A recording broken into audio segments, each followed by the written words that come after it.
25. Black celebrities who had the weirdest body parts.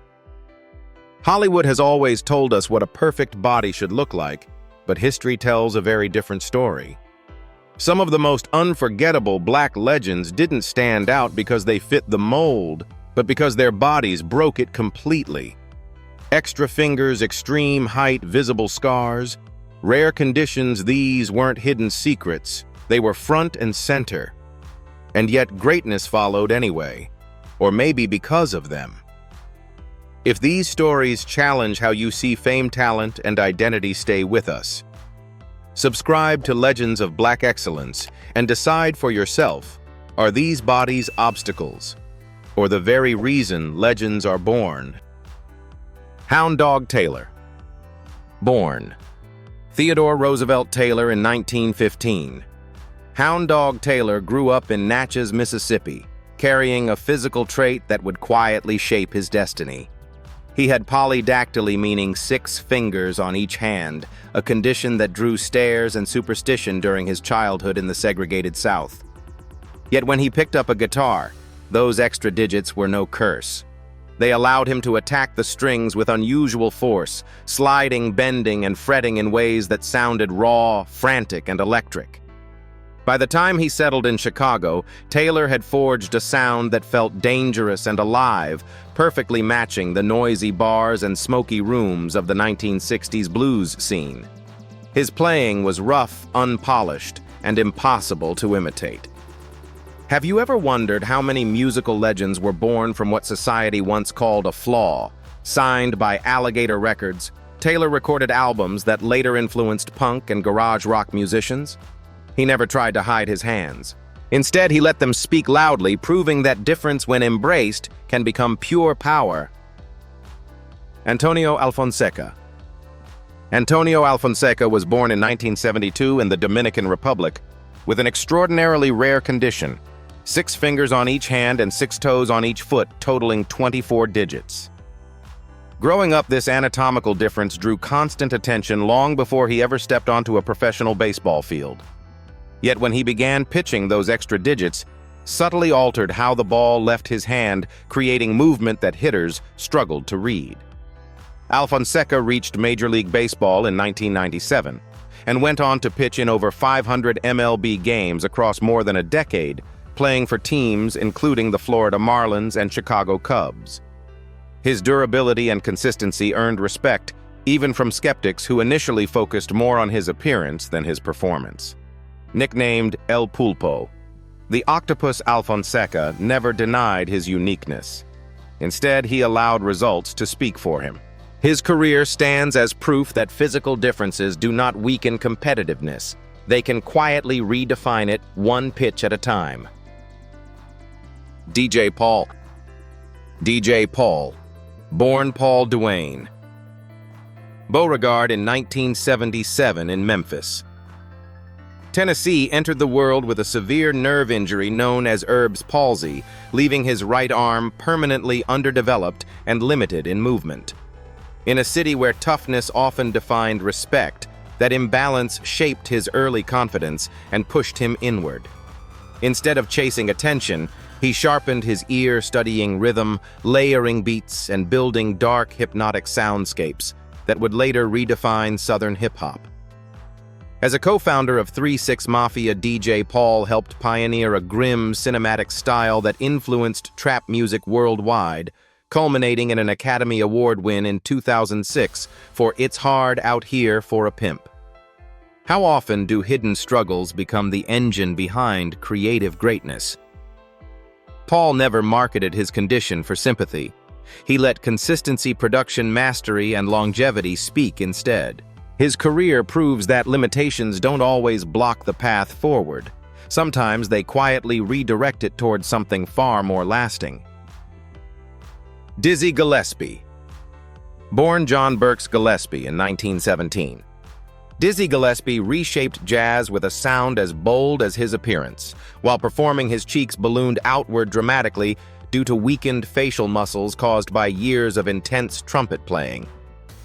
What looked alarming to first-time audiences was not a medical emergency, but a physical adaptation, one that became inseparable from his identity on stage. As a founding architect of bebop, Gillespie rejected the smooth swing conventions of his era, favoring speed, complexity, and explosive improvisation. His bent trumpet, angled upward after an accident, only added to his unmistakable silhouette. Across a career spanning 5 decades, Gillespie recorded dozens of landmark albums, mentored younger artists, and earned multiple Grammy Awards. He never attempted to disguise his puffed cheeks. Instead, he embraced them as part of the performance. In doing so, Dizzy proved that innovation isn't only heard, it's seen, felt, and remembered long after the final note fades. Salif Keita. Salif Keita was born in 1949 in Mali into a royal Mandinka family, yet his arrival was met with fear rather than celebration. He was born with albinism, a genetic condition affecting pigmentation, which in parts of West Africa was long surrounded by superstition. His pale skin and light-sensitive eyes made daily life difficult under the Sahel sun, and social rejection followed him from childhood. Music became his refuge long before it became his calling. Defying tradition, Keita left home to pursue singing, eventually joining the legendary rail band of Bamako before launching an international solo career. His powerful, soaring voice carried themes of exile, dignity, and identity across Africa and beyond. How does a person learn confidence when society teaches them shame from birth? Over decades, Keita earned global recognition, Grammy nominations, and cultural honors, while also becoming a vocal advocate for people with albinism. He transformed visibility into purpose, proving that difference can evolve into leadership, not limitation. Abdullah the Butcher. Born Lawrence Robert Shreve in 1941, Abdullah the Butcher built a wrestling career that thrived on fear, chaos, and physical sacrifice. Unlike traditional athletes who protected their appearance, Abdullah leaned into brutality, repeatedly cutting his own forehead with razor blades during matches to heighten realism. Over time, the skin thickened, splitting into deep ridges and scars that permanently altered his face. By the 1960s and 1970s, his grotesque forehead had become a visual trademark, especially in Japan and Puerto Rico, where hardcore wrestling drew massive crowds. Blood was not an accident, it was part of the performance. Abdullah wrestled for more than 4 decades, earning international fame without chasing championships or glamour. He accepted permanent disfigurement as the price of longevity and attention. His career raises uncomfortable questions about entertainment, endurance, and the cost of turning the human body into a living prop, yet no one ever forgot his face. Bolaji Badejo. Bolaji Badejo was born in 1953 in Lagos, Nigeria, with a physique that set him apart wherever he went. Standing approximately 6 feet 10 inches 208 cm and weighing barely over 150 pounds, his extremely elongated limbs and narrow frame were the result of Marfan syndrome, a genetic disorder affecting connective tissue. In everyday life, this build attracted curiosity rather than opportunity, and Badejo lived quietly while studying graphic design in London. Fate intervened in 1978 when a film crew noticed him in a bar and realized his proportions matched the nightmarish vision of a creature never before seen on screen. Cast as the alien in Ridley Scott's Alien 1979, Badejo brought an unsettling realism to the role through slow, unnatural movements that no costume or special effect could replicate. Could cinema have achieved the same terror without a body so disturbingly authentic? The physically demanding role strained his fragile health, and Badejo never pursued acting again. Yet his brief appearance reshaped science fiction history, proving that a single uncommon body can redefine an entire genre. Yellow Man. Born Winston Foster in 1956 in Kingston, Jamaica, Yellow Man entered a society unprepared to accept his appearance. He was born with albinism, giving him pale skin, light hair, and severe sensitivity to sunlight, traits that made him a target of ridicule and superstition from an early age. Growing up in a children's home, he learned quickly that survival required a loud voice and sharp wit. Yellowman found his stage on Jamaica's sound system circuit in the late 1970s, where verbal skill mattered more than looks. His energetic delivery, crowd control, and fearless lyrics turned him into dancehall's first major superstar, dominating the genre in the early 1980s. Years of sun exposure led to skin cancer, resulting in surgery that permanently altered his jaw and facial structure. Yellowman never stepped away from the spotlight. Instead, he continued performing, allowing the scars to speak of endurance rather than weakness. His career stands as evidence that charisma is not defined by appearance, but by the ability to own it completely. Beetlejuice Lester Green. Lester Green, widely known as Beetlejuice, was born in 1968 in New Jersey with microcephaly and dwarfism conditions that gave him a very small head-short stature and distinctive proportions. Early life offered little protection from ridicule, and everyday tasks often drew unwanted attention. Yet what Lester lacked in physical conformity, he more than compensated for with unpredictable timing, fearless honesty, and a presence that cameras couldn't ignore. His rise began through street performances and later exploded after appearances on The Howard Stern Show, where his spontaneous reactions became cultural moments rather than scripted comedy. Viewers didn't tune in for polish, they stayed because Beetlejuice was impossible to anticipate. Can authenticity be more compelling than talent carefully rehearsed? Over time, Lester transformed from curiosity into personality, appearing in films, music videos, and television. He never attempted to explain or soften his image. Instead, he leaned into it, proving that individuality, no matter how unconventional, can command attention without asking permission. Manute Bol. Manute Bol was born in 1962 in Turale, Sudan, into the Dinka tribe, a community known for exceptional height. Even by those standards, Bol was extraordinary. Measuring 7 feet 7 inches, 231 centimeters, he became one of the tallest players in NBA history. Yet his body told a different story of fragility. Weighing around 200 pounds, his frame appeared almost skeletal, with unusually long arms and narrow shoulders that made him look vulnerable beside muscular opponents. Drafted into the NBA in 1985, Bol quickly proved that size alone was not his value. He led the league in blocked shots per minute and finished his career with 2,086 blocks in just 624 games, an unmatched efficiency. Bol's physical limits affected endurance and longevity, but his presence altered games and perceptions. Off the court, he devoted much of his life and income to humanitarian efforts in Sudan, turning an uncommon body into a platform for uncommon compassion. Victor Varnado. Victor Varnado was born in 1976 in Gary, Indiana, with oculocutaneous albinism, a genetic condition that left him with very light skin, hair, and extreme sensitivity to light. Growing up in predominantly black communities, his appearance often triggered confusion, teasing, and social distance. Rather than retreat, Varnado leaned into intellect and creativity, finding early comfort in reading performance and sharp observation of human behavior. After studying at Harvard University, he entered comedy with a voice shaped by contrast, quietly analytical, dry, and deliberately offbeat. His look alone challenged assumptions before he even spoke. How often do we decide who someone is before they ever open their mouth? Varnado went on to appear on The Daily Show, Conan, and numerous comedy stages where his presence disarmed audiences and redirected attention to ideas rather than appearances. By refusing to explain himself visually, he transformed difference into intrigue, proving that identity does not need justification to command respect. Sean Ross. Sean Ross was born in 1991 in the Bronx, New York, with albinism, a condition that made his pale skin, light hair, and striking eyes immediately set him apart in his neighborhood. As a teenager, that visibility often translated into isolation as he struggled to fit into spaces shaped by rigid ideas of masculinity and beauty. Instead of resisting his appearance, Ross learned to inhabit it with intention.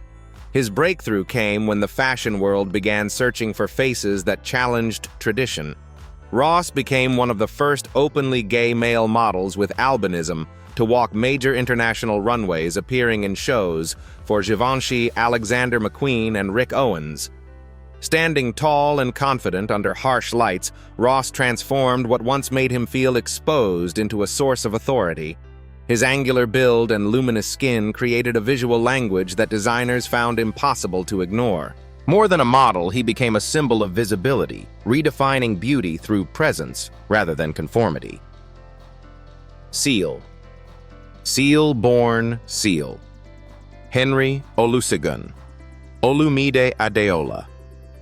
Samuel, in London in 1963, carries facial scarring caused by discoid lupus, an autoimmune disease he developed in his early 20s. The condition permanently marked his cheeks and forehead long before fame arrived. At a time when image mattered deeply in pop music, those scars made him instantly recognizable, sometimes uncomfortably so. Early in his career, attention often landed on his face before his voice. Everything changed when audiences truly listened. Seal's rich baritone emotional control and genre-crossing sound led to global success, including the hit Kiss from a Rose, which earned 3 Grammy Awards and sold millions worldwide.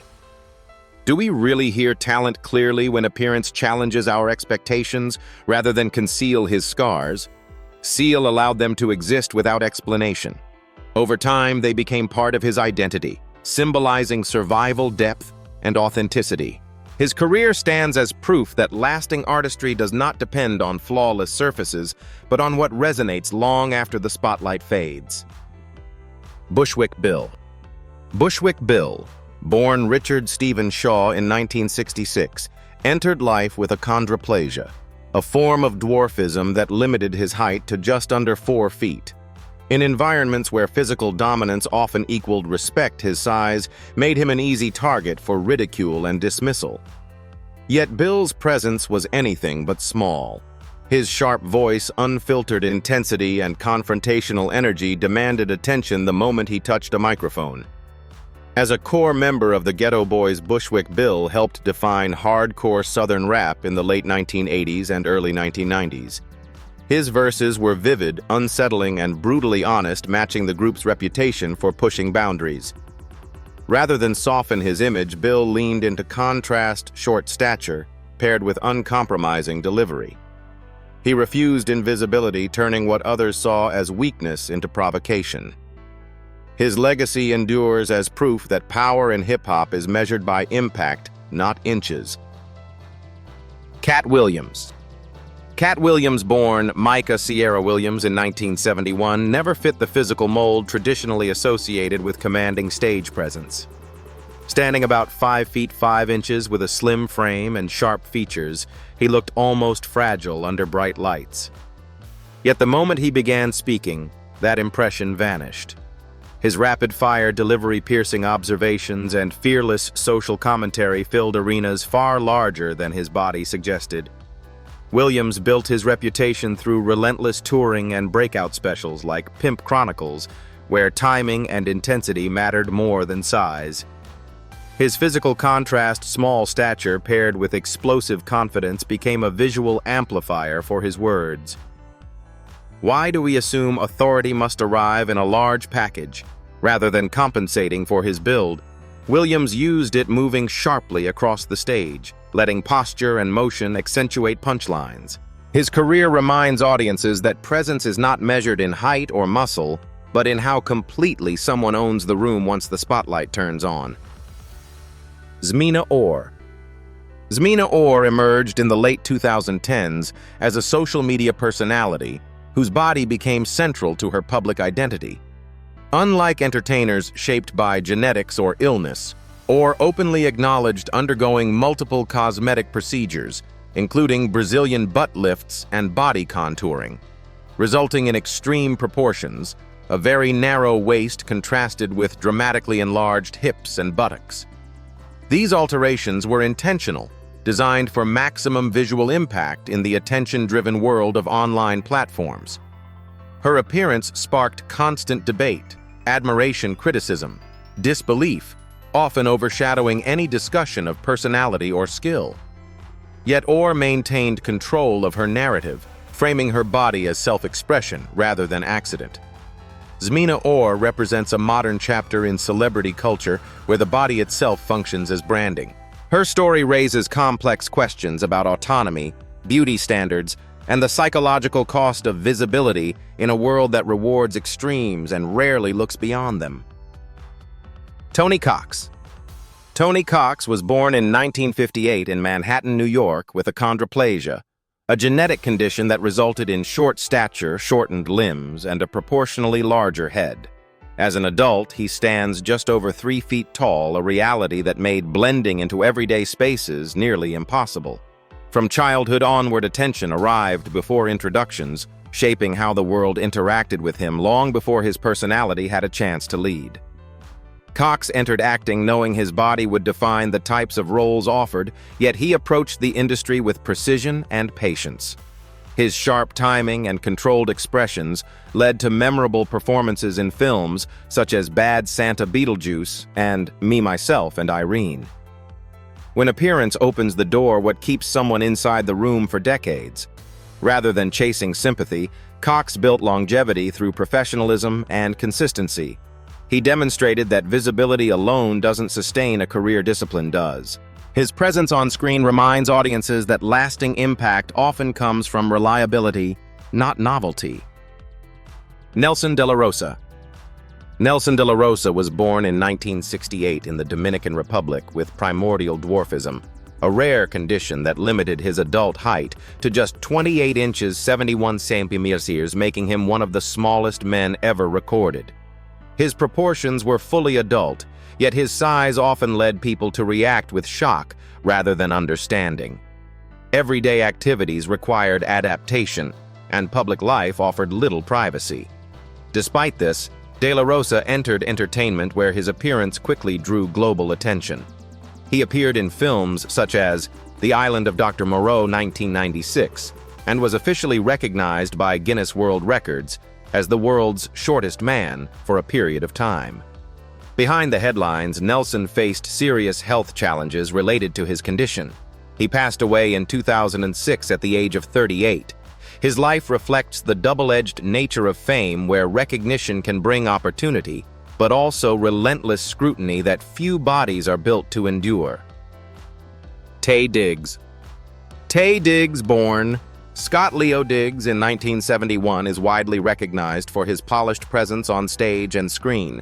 Yet one physical feature has quietly set him apart since the beginning of his career: a distinct diastema, or gap, between his front teeth.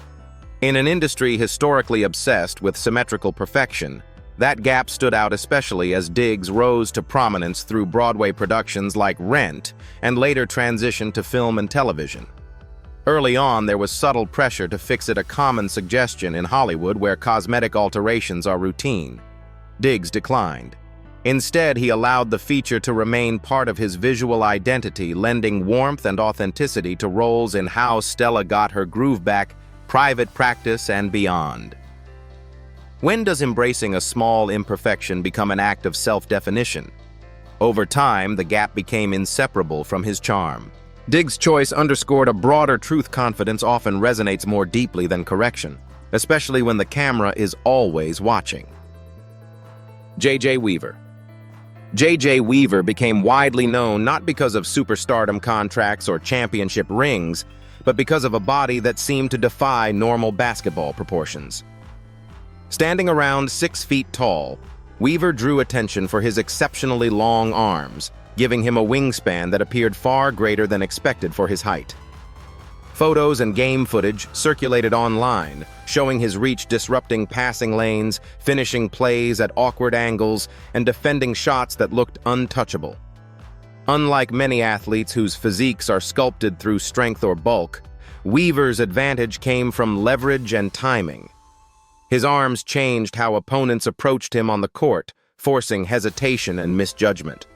Rather than becoming a novelty, Weaver used his proportions as a functional tool, proving that basketball intelligence isn't limited to vertical leap or size alone. His visibility sparked broader discussion about how scouts and fans evaluate bodies, reminding audiences that effectiveness often hides in unexpected dimensions. Louis Rankin. Louis Rankin was born in 1953 in St. Thomas, Jamaica, with facial features that made him instantly memorable on screen, most notably his prominent jawline, intense eyes, and sharply defined bone structure.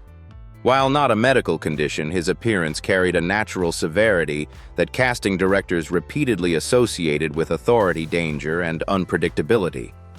Rather than fight that perception, Rankin learned to control it. His breakthrough came through Jamaican cinema and later Hollywood, where roles in films like Menace II Society and Belly cemented his image as a fearsome antagonist. Every stare felt deliberate, every pause threatening. How much of a character's power comes from dialogue, and how much from the face delivering it? Rankin's body language, upright posture, slow movement, unwavering eye contact, amplified his physical traits into psychological force.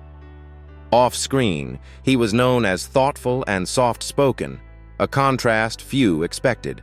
His career shows how appearance, when understood rather than resisted, can become a precision instrument rather than a limitation. Deandra Forrest.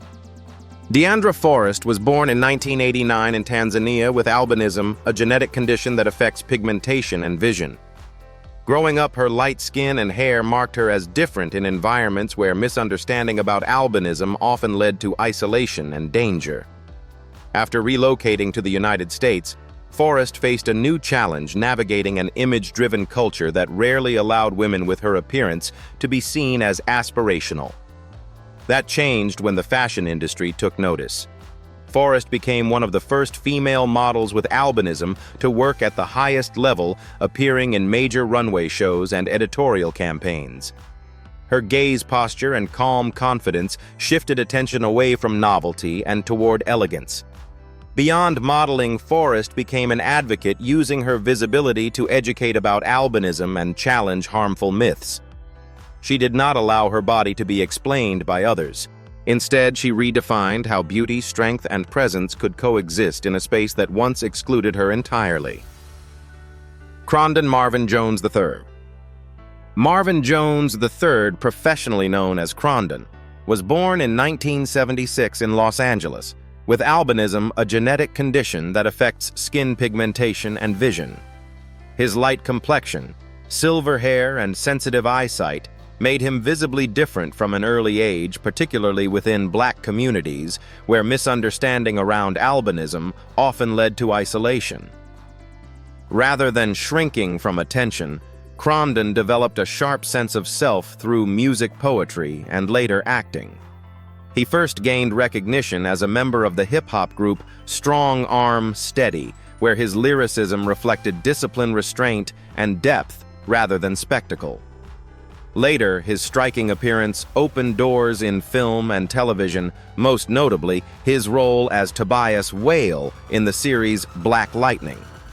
When society labels someone an outsider who gets to decide what power looks like, Crondon's solid build, calm movements, and commanding presence challenged stereotypes often attached to albinism. He didn't rely on shock value. He relied on control. His career demonstrates that visibility, when paired with intention, can transform difference into authority rather than limitation. Wilma Rudolph. Wilma Rudolph was born in 1940 in rural Tennessee as the 20th of 22 children arriving prematurely and facing overwhelming physical challenges from the start. As a child, she contracted polio, which left her left leg severely weakened and twisted. Doctors warned she might never walk again. For years, she wore a metal leg brace and required daily therapy, moving with difficulty while other children ran freely. Against medical expectations, Rudolph gradually regained strength, first learning to walk, then to run. By her teenage years, the once damaged leg had become the source of her greatest power. At the 1960 Rome Olympics, she stunned the world by winning 3 gold medals in sprinting events, becoming the fastest woman alive. Rudolph's stride was smooth, elegant, and relentless, no trace of her early disability visible on the track.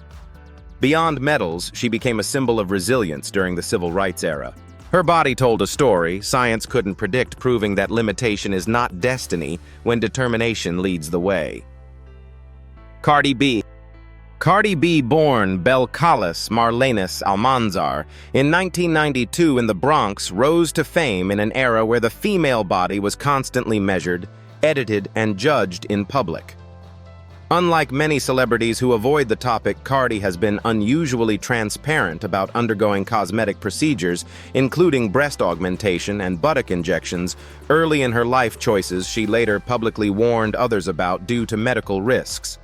Her curvaceous proportions became inseparable from her image, just as her music began dominating charts.